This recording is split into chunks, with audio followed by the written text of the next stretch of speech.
Assalamualaikum warahmatullahi wabarakatuh. Saya Dona Erwan, mahasiswi semester 5 Universitas Asa Indonesia dengan NIM 2200302069 kelas 3A1. Di sini saya akan mempresentasikan buku kerja kewirausahaan 2, yaitu buku kerja ke-7, ke-8, dan ke-9. Pada buku kerja ini kita akan menjadi business facilitator atau developer. Yang pertama, buku kerja yang ke-7 berjudul Persiapan Fondasi Etika dan Hukum Berbisnis. Produk atau jasanya food and beverage, unit usahanya catering. Di sini ada langkah-langkah kriteria kinerja dan hasil atau rekaman.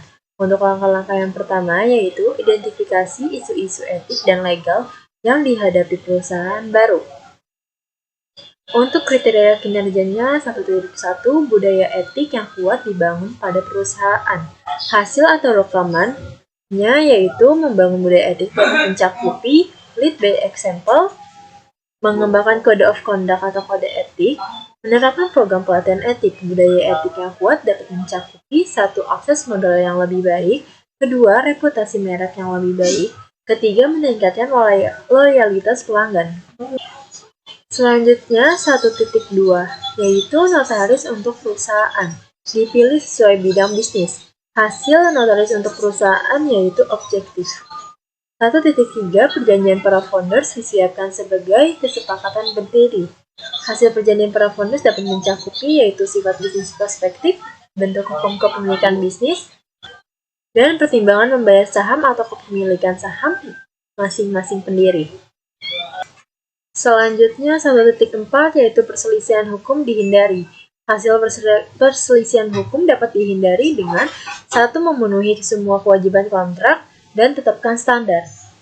Untuk langkah yang kedua yaitu memilih bentuk organisasi.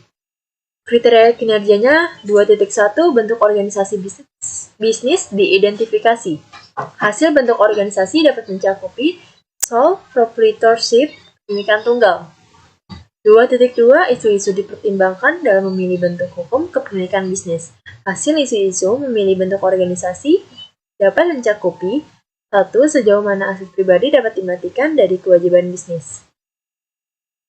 Kedua, pertimbangan pajak. Dan yang ketiga, transferabilitas bisnis di masa depan. Selanjutnya, langkah yang ketiga yaitu mendapatkan lisensi dan izin usaha. 3.1 persyaratan izin usaha dipenuhi. Hasilnya, persyaratan izin usaha dapat mencakupi syarat mengajukan SIUP online untuk perusahaan perseorangan. Syaratnya yaitu fotokopi KTP pemegang saham perusahaan, kedua fotokopi NPWP, ketiga fotokopi situ, keempat neraca perusahaan, kelima materai 6.000, ketujuh foto direktur utama atau penanggung jawab atau pemilik perusahaan dengan ukuran 4x6, 2 lembar. Dan yang terakhir surat izin lainnya terkait usaha yang dijalankan. Untuk kriteria kinerja yang selanjutnya yaitu 3.2 yaitu izin pajak penjualan diajukan. Hasil izin pajak penjualan adalah prinsip pungutan pajak. Yang dimaksud dengan prinsip pungutan pajak yaitu prinsip kesamaan keadilan dan kemampuan atau equality, equity, dan ability. Selanjutnya ada prinsip kepastian atau certainty. Selanjutnya ada prinsip kenyamanan pembayaran dan prinsip efisiensi atau economy of collection. Untuk kriteria kinerja yang selanjutnya 3.3 izin dan izin kerja profesional dan pekerjaan didapatkan. Hasil izin dan izin kerja profesional dan pekerjaan dapat mencakupi 1. Permenkes nomor 1096 2 tahun 2011 tentang hygiene sanitasi jasa boga. Selanjutnya ada Permenkes nomor 715 tahun 2003 tentang persyaratan hygiene sanitasi jasa boga. Selanjutnya ada Peraturan Daerah Kota Bogor nomor 11 tahun 2006 tentang retribusi izin gangguan dalam kurung lembaran daerah Kota Bogor tahun 2006 nomor 4 seri C. Selanjutnya ada Undang-Undang nomor 20 tahun 2008 tentang usaha mikro, kecil, dan menengah. Selanjutnya ada Perda nomor 5 tahun 2012 tentang retribusi jasa usaha. Selanjutnya ada Peraturan Menteri Kesehatan nomor 17 tahun 2020 tentang pasar sehat. Selanjutnya ada Peraturan Pemerintah nomor 107 tahun 2015 tentang izin usaha industri. Selanjutnya ada PP nomor 52 tahun 2012 tentang sertifikasi kompetensi dan sertifikasi usaha di bidang pariwisata. Selanjutnya kita akan menjelaskan tentang buku kerja yang ke-8 yang berjudul Menilai Kekuatan dan Kewajiban Keuangan Perusahaan Baru. Di sini ada unit usahanya yaitu Food and Beverage, produk atau jasanya catering. Tanggal pembuatan buku ke-8 ini pada tanggal 16 November 2022. Di sini meliputi ada elemen, kriteria unjuk kerja, ada status dibagi menjadi 3 yaitu baik, sedang, dan kurang. Untuk elemen yang pertama yaitu ada identifikasi pengelolaan keuangan. Kriteria unjuk kerjanya yaitu 1.1 tujuan keuangan perusahaan diidentifikasi. Di sini meliputi profitabilitas, untuk statusnya baik, likuiditas statusnya sedang, efisiensi statusnya baik, stabilitas statusnya baik. Selanjutnya 1.2 yaitu proses pengelolaan keuangan diidentifikasi. Ada 4 tahapan, yaitu preparasi laporan, mencakupi laporan pendapatan statusnya baik, neraca statusnya baik, laporan cash flow statusnya baik. Selanjutnya ada preparasi perakhiran keuangan, meliputi pendapatan, statusnya baik, pengeluaran statusnya baik, belanja modal statusnya baik. Selanjutnya ada preparasi proforma laporan keuangan, meliputi laporan proforma pendapatan, statusnya baik, laporan proforma neraca statusnya baik, dan laporan proforma cash flow statusnya sedang. Selanjutnya ada analisa berjalan dari hasil-hasil keuangan, mencakupi rasio analisis statusnya baik, mengukur hasil dibanding rencana statusnya sedang, mengukur hasil-hasil dengan norma industri statusnya sedang. 1.3 laporan historis keuangan diidentifikasi, meliputi ada laporan keuangan, statusnya baik, neraca statusnya baik, laporan cash flow statusnya baik. Selanjutnya ada 1.4 yaitu perakiraan keuangan diidentifikasi, meliputi laporan keuangan historis perusahaan diikuti oleh persiapan perakiraan. Statusnya baik. Selanjutnya ada perkiraan penjualan untuk perusahaan baru didasarkan pada perkiraan penjualan dan rata-rata industri yang baik atau pengalaman memulai usaha sejenis. Untuk statusnya sedang. Selanjutnya ada perkiraan penjualan untuk perusahaan yang ada didasarkan pada 1. Catatan penjualan terdahulu, 2. Kapasitas produksi dan permintaan produk saat ini, dan yang ketiga, faktor apapun yang akan mempengaruhi kapasitas produk dan permintaan produk masa depannya, statusnya baik.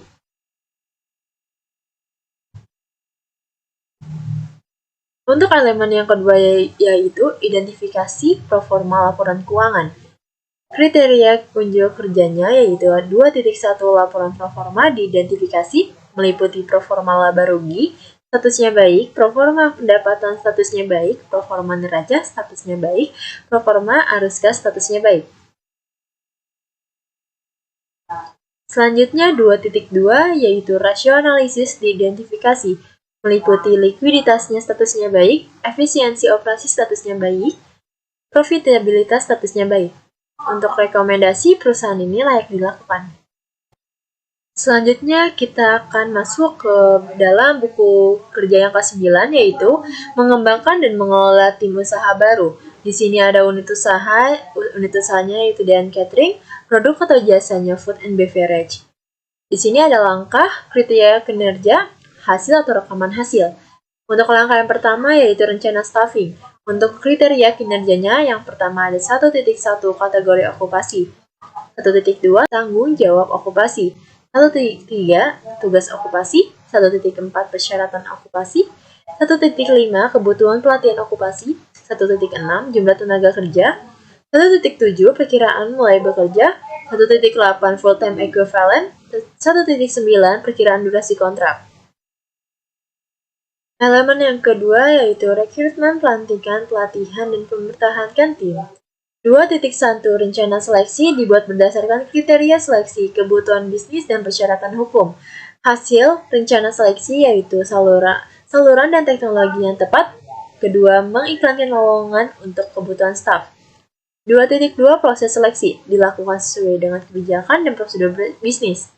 Hasil proses seleksi mencakup proses wawancara dan menilai kandidat berdasarkan kriteria seleksi yang disepakati. Selanjutnya ada diskusi penilaian dengan anggota panel seleksi lainnya. Selanjutnya ada melengkapi dokumentasi yang diperlukan sesuai dengan prosedur organisasi dengan memperhatikan kerahasiaan dan persyaratan privasi. 2.3 Internalisasi atau induksi anggota tim dilakukan untuk menyadari tanggung jawab dan persyaratan kinerja mereka sesegera mungkin dan mengambil kesempatan untuk melatih anggota tim yang tidak terbiasa dengan prosedur bisnis. Hasil internalisasi tim mencakup menyediakan kandidat yang berhasil dengan kontrak kerja dan dokumentasi lainnya. Yang kedua ada memberitahu manajer dan tim kerja tentang penunjukan baru. Selanjutnya yang ketiga memenuhi kewajiban hubungan industrial. Kriteria kinerjanya yaitu 3.1 hak dan kewajiban di tempat kerja dari pemberi kerja dan karyawan. Diidentifikasi sesuai dengan persyaratan hukum dan kode praktik. Hasilnya mencakup hak 1. Hak memperoleh upah, hak mendapatkan pelatihan kerja, hak mendapatkan kesehatan dan keselamatan kerja, dan hak untuk cuti. Untuk kewajibannya yaitu ada kewajiban ketaatan, kewajiban konfidensialitas, dan kewajiban loyalitas. Selanjutnya 3.2 prinsip hubungan industrial dikembangkan secara positif dan konstruktif. Hasil prinsip hubungan industrial mencakup 1. Kemitraan yang saling menguntungkan pekerja atau buruh dan pengusaha sebagai mitra yang saling tergantung dan membutuhkan. Selanjutnya, hubungan fungsional dan pembagian tugas dan kekeluargaan. Selanjutnya ada peningkatan produktivitas. Selanjutnya yang keempat yaitu mengelola staf. 4.1 Alasan pengembangan staf diidentifikasi. Hasil alasan pengembangan staf meliputi efisiensi, konsistensi, mengatasi kelemahan. Selanjutnya 4.2 Strategi dan program pengembangan staf dikembangkan. Hasilnya mencakupi memberikan kesempatan pada setiap karyawan untuk menyalurkan ide dan gagasan pribadi mereka dan mengadakan program pelatihan bagi karyawan. Program pengembangan staf meliputi pelatihan dan IDP. Selanjutnya 4.3 yaitu program pelatihan dilakukan. Hasilnya yaitu ada pelatihan induksi, orientasi pekerjaan, dan pelatihan untuk fungsi khusus. Selanjutnya ada evaluasi dilakukan terhadap strategi dan program pengembangan staf dievaluasi. Hasil evaluasinya yaitu identifikasi dan libatkan pemangku kepentingan utama dan jelaskan kegiatan dan tujuan pengembangan staf. Untuk yang kelima yaitu meninjau kinerja tim. 5.1 Hasil kinerja diidentifikasi kesesuaiannya dengan kinerja bisnis. Hasilnya yaitu efisiensi penggunaan sumber daya dalam menghasilkan barang dan jasa dan kualitas barang dan jasa. 5.2 Kompetensi diidentifikasi untuk meningkatkan kerja tim. Hasil kompetensinya meliputi pengetahuan, keterampilan, dan sikap. 5.3 Tingkat pergantian staf diidentifikasi. Hasil tingkat pergantian staf kurang dari 15% yaitu tingkatnya rendah. Selanjutnya 5.4 Kekompakan tim diidentifikasi dalam meningkatkan kinerja proyek secara keseluruhan. Hasilnya yaitu mencakup kolaborasi dan kerjasama. Selanjutnya rencana staffing, di mana ini ada pada langkah yang pertama. Untuk organisasi proyek dan catering, alamat atau lokasinya di Kota Bogor. Sini ada tabel total tenaga kerja yang diantisipasi. Meliputi kategori okupasi, tanggung jawab, tugas, persyaratan, kebutuhan pelatihan, jumlah tenaga kerja, perkiraan mulai bekerja, full-time equivalent, perkiraan durasi kontrak. Yang pertama ada sales dan marketing, tanggung jawabnya menentukan harga baru, mengetahui kebutuhan serta harapan konsumen, melakukan jaminan pelayanan terbaik, melakukan perencanaan produk, dan menyusun strategi penjualan produk. Untuk tugasnya yaitu mengkoordinasi kegiatan di catering yang berhubungan dengan sales, insentif, dan lain-lain. Yang kedua, berkomunikasi dengan bagian food and beverage untuk memastikan bahwa tamu dilayani dengan sebaik mungkin. Selanjutnya, berpartisipasi dalam berbagai kegiatan sosial organisasi untuk mempromosikan catering dan meningkatkan kemampuan personal. Selanjutnya, bertanggung jawab untuk kegiatan promosi dan iklan sesuai dengan apa yang diinstruksikan oleh atasan. Persyaratannya yaitu pria atau wanita, Berusia maksimal 30 tahun, pendidikan minimal D3 atau S1, diutamakan sudah berpengalaman, memiliki good looking, jujur, siap bekerja sesuai dengan target, mampu bekerja baik secara individu maupun dalam tim, mempunyai interpersonal skill.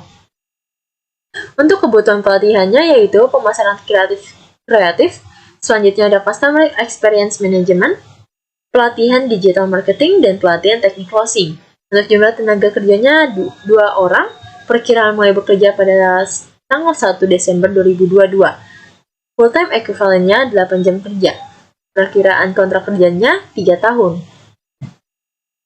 Selanjutnya, head chef bertanggung jawab mengarahkan seluruh kegiatan di dapur, mulai dari persiapan, pemberian bumbu, dan memasak makanan hingga makanan penutup. Tugasnya merencanakan menu restoran, merancang metode memasak dan item menu baru, memastikan kualitas makanan baik dan harga sesuai, mengelola penyimpanan, memesan bahan makanan dari supplier, mengelola budget dan laporan keuangan dengan akurat. Selanjutnya, mengelola prosedur kebersihan dan kesehatan dapur, mengorganisir staf dapur, melakukan perekrutan, melatih, dan mengembangkan staf, mempersiapkan makanan yang sudah terstandarisasi oleh perusahaan, bertanggung jawab atas kebersihan area kitchen inventory, bahan makanan, dan seluruh perlengkapan kitchen.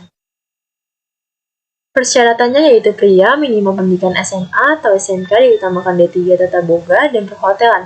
Usia maksimal 40 tahun, memiliki pengalaman minimal 3-5 tahun sebagai chef, kemampuan mengolah kreasi makanan dengan baik, memiliki komitmen yang tinggi, dapat bekerja cepat, dan memiliki sifat positif dalam bekerja. Selanjutnya, memiliki pengetahuan terkait dengan higienitas dan konsistensi terhadap makanan yang disajikan. Selanjutnya, memiliki inisiatif untuk memikirkan cara meningkatkan kualitas makanan, kemampuan dalam mengontrol budget dan mengolah angka, memiliki jiwa pemimpin yang kuat. Pelatihan yang dibutuhkan yaitu sertifikasi kompetensi yang dikeluarkan dari BNSP, dan selanjutnya ada uji kompetensi Tata Boga. Untuk jumlah tenaga kerjanya yaitu 1, perkiraan masuk kerjanya pada tanggal 20 Desember 2022, full-time equivalentnya 10 jam, dan perkiraan kontrak kerjanya 4 tahun. Selanjutnya ada cook helper, bertanggung jawab terhadap bahan makanan. Tugasnya memiliki pengetahuan tentang makanan, kreatif dalam mengolah makanan dan masakan, memelihara kebersihan lingkungan kerja, memelihara kebersihan tempat penyimpanan makanan, upright, chiller, under counters, showcase, dan lain-lain, menjaga atau merawat ketersediaan alat-alat dapur. Persyaratannya ya adalah pria atau wanita usia minimal 22 tahun, maksimal 35 tahun. Pendidikan minimal SMA atau SMK jurusan Tata Boga, memiliki sertifikat keahlian di bidang Tata Boga, dan memiliki pengalaman di bidang cook atau cook helper minimal 1 tahun yang dibuktikan dengan surat pengalaman kerja. Pelatihan yang dibutuhkan yaitu uji kompetensi Tata Boga. Jumlah tenaga kerjanya 10, perkiraan masuk kerjanya pada tanggal 20 Desember 2022. Full-time equivalentnya 10 jam, perkiraan kontrak kerjanya 3 tahun. Selanjutnya, supir bertanggung jawab memastikan semua keperluan yang dibutuhkan telah sampai di tempat yang dituju. Tugasnya pastikan barang dalam kondisi aman, melaksanakan pengiriman barang sesuai dengan bukti pengeluaran barang atau surat jalan. Selanjutnya ada mengantar menu pantas pesanan atau delivery, dan merawat mobil barang. Untuk persyaratannya yaitu pria usia minimal 25 tahun, mempunyai SIM, lahir berkendara, sehat biasa rohani, pendidikan minimal SMA atau SMK sederajat, jujur dan bertanggung jawab, dan berpenampilan rapi. Pelatihan yang dibutuhkan yaitu pelatihan driver minor. Jumlah tenaga kerjanya 3, perkiraan masuk kerjanya pada tanggal 20 Desember 2022. Full-time equivalentnya 10 jam, perkiraan kontrak kerjanya 2 tahun. Selanjutnya, packer catering, bertanggung jawab atas kualitas packing produk. Tugasnya menimbang paket dan memberi label dengan tepat, memeriksa paket untuk memastikan tidak rusak, menyimpan catatan paket termasuk catatan pengiriman, faktur, dan lain-lain, menjaga kontainer pengiriman dan memberi label dengan tepat. Selanjutnya, membersihkan kontainer pengiriman dan perlengkapan pengiriman lainnya. Untuk persyaratannya adalah pria dan wanita usia maksimal 32 tahun, pendidikan minimal SMA atau SMK sederajat, rajin dan bertanggung jawab, teliti dan rapi dalam bekerja, pengalaman atau non-pengalaman. Untuk pelatihan yang dibutuhkan yaitu safety packing. Jumlah tenaga kerjanya 15 dan perkiraan masuk kerjanya pada tanggal 20 Desember 2022. Full time equivalentnya 10 jam, perkiraan kontrak kerjanya 2 tahun. Yang terakhir ada steward, bertanggung jawab atas peralatan yang digunakan oleh kitchen dan lain. Untuk tugasnya yaitu membersihkan semua area dapur, meliputi lantai, tembok, dinding, dan lain sebagainya, membantu menyediakan alat dapur yang akan digunakan seperti workbench, cutting board, membersihkan dan mencuci alat-alat setelah dipakai tamu seperti gelas, piring, sendok, garpu, dan lain-lain, dan alat-alat dapur. Untuk persyaratannya yaitu pria usia minimal 23 tahun, pendidikan SMA atau SMK sederajat, rajin dan bertanggung jawab, sehat jasmani dan rohani, mampu bekerja dalam tim. Untuk pelatihan yang dibutuhkan yaitu pelatihan perawatan equipment. Jumlah tenaga kerjanya yaitu 3. Perkiraan masuk kerjanya pada tanggal 20 Desember 2022. Full-time equivalentnya 10 jam. Perkiraan kontrak kerjanya yaitu 2 tahun. Sekian dari saya, semoga penjelasan yang saya sampaikan bermanfaat bagi kita semua. Kurang lebihnya mohon maaf. Assalamualaikum warahmatullahi wabarakatuh.